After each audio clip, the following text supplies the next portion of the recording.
Gators got some interesting news here yesterday. Four-star athlete wide receiver Tramond Collins from Cottondale, Florida, commits to the Gators, a 2027 recruit. We still have, 18 months until these kids in 2027 can even sign. Mm-hmm. I was debating whether we should even do a segment on it or if we shouldn't. But I mean, I've talked to some people, I've watched some of his film. I know Keith Nerber on 3. He talks about Collins and loves him. He thinks he's a potential top 100 player in the 2027 class. So I was like, you know what? We'll do it. I mean, he's one of those. If he's one of those top 100 players, it's someone that we hit on now, and then maybe we can look back in 8 months from now when in the 2026 class is done and be like, hey, we were on this kid earlier, and now we're talking about him as one of the best players in our class. Yeah, he's an interesting guy to me. Like you said, top 100 potential. He's already a top 200 guy on the 247 composite. So, a guy that's pretty highly regarded coming out of his sophomore season in high school. I mean, he's interesting to me because they have him do just about everything. He's a receiver. They have him take it kind of as like a direct snap wildcat quarterback. They have him, kind of on handoff jet sweep type things. He plays DB. He returns kicks. Mm-hmm.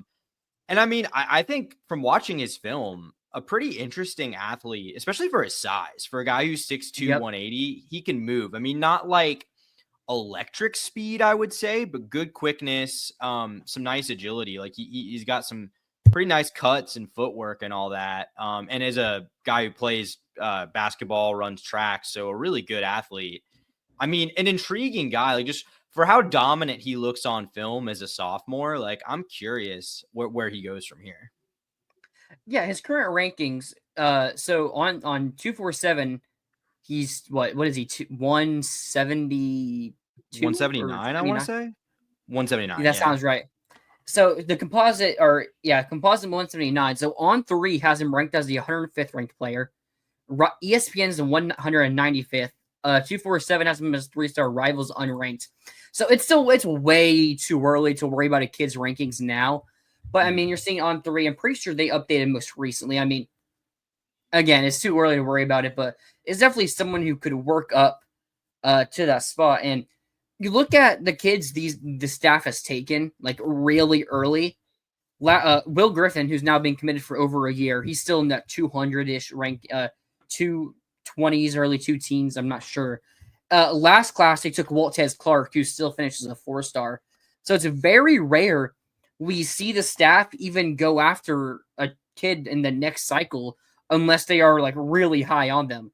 So I'm happy about it if the staff is willing to take it, because even the 2026 class, we saw it until official visit started. They'd only taken Will Griffin. They didn't take a single other player. So if you're taking you now, they must think you have the potential to be a really good player. Yeah, I mean, that's definitely been a recurring theme under Billy. I don't even necessarily want to say slow starts, because we're saying slow starts like relative to the way the recruiting industry's been for like the time that we've been following it. I don't know if that's fair to say anymore, just because everything about how recruiting works has changed. So I think the timeline, it's one visit and it could be done. Exactly. And there's less motivation in getting a kid locked up early. Cause I mean, obviously decommitments have always happened, but like decommitments would be a change of heart in the past. And you kind of would just be like, yeah, we'll take our chances. But like now it's like, what's the point of having a guy committed for a year and a half? If, like you said, he'll take a single OV somewhere else, get a better offer and dip. And I'm not criticizing the guys who do that. It just is the reality of the situation. So yeah, I mean, I think they clearly see him as a riser. I mean, like, and again, it's just from watching his film, it's easy to see why the staff likes him. I think maybe not completely polished. I mean, I think a lot of the stuff that he showed, especially at receiver, was kind of just go balls, because he's just was quicker than people and could get behind him. I mean, I thought he was kind of dealing on the film that I saw was kind of dealing with some inaccurate passes and did a nice job with his footwork adjusting to him. That was like a plus I saw, but I think pretty clearly a raw guy who, I mean, obviously he's a rising junior in high school. Like, he's not a finished product as a player anywhere near, but I mean, you can just see the raw talent with how he's able to win his one-on-ones. Like, that's kind of the sign of just these guys that are freak athletes in high school, even when they're not polished and they're still raw, like they're just going to win because they are just more talented. And that's kind of the vibe you get from watching him. Yeah, it's hard to talk about these 2027. I mean, I just saw Auburn flip a kid from FSU for the class of 2027. I mean, kids, we've always been indecisive, so it's hard to make fun of them or anything like that. But it's like there's just so much time until he could even sign. It's so hard to actually care about it, and it's like, the two players they have taken really early ended up. I mean, I'd be shocked if Will Griffin not signing with Florida would be the biggest surprise in maybe Florida football history, Florida football recruiting history. So it's like they have a history of getting one or two kids that end up lasting for the year and a half before they can sign, but like. He's from Cottondale, which is in North Florida, closer to Tallahassee. I mean, we'll see how FSU does, but it's like it's so hard to see someone actually just stick through it for this long period of a time. Yeah, I mean, I guess I will say I think there is something to what you said. Like, I think the staff has been kind of selective in who they give committable offers to this early. I think Billy wants to avoid that. The guys that are committed for a year and a half and then flip a week before signing day, like that kind of thing.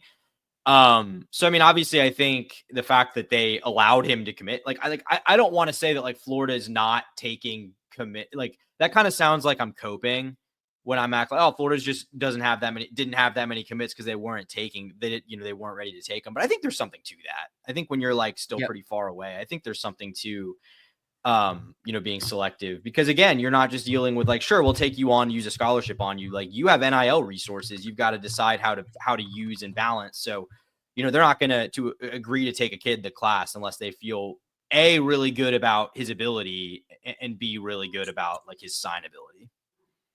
Yeah, I'm about to point something out that probably a name no one's probably ever heard of. So Sevion Ellis, he was a former Gator commit. He has no ranking or anything out of high school right now, but he committed to Florida like very, very early for the class of 2022 under Dan Mullen. And he was a 4-star when he originally committed. And then like he kept falling like the 3-star, then like ranked in the 300s. And then, I mean, according to 247, he didn't even go to play football anywhere.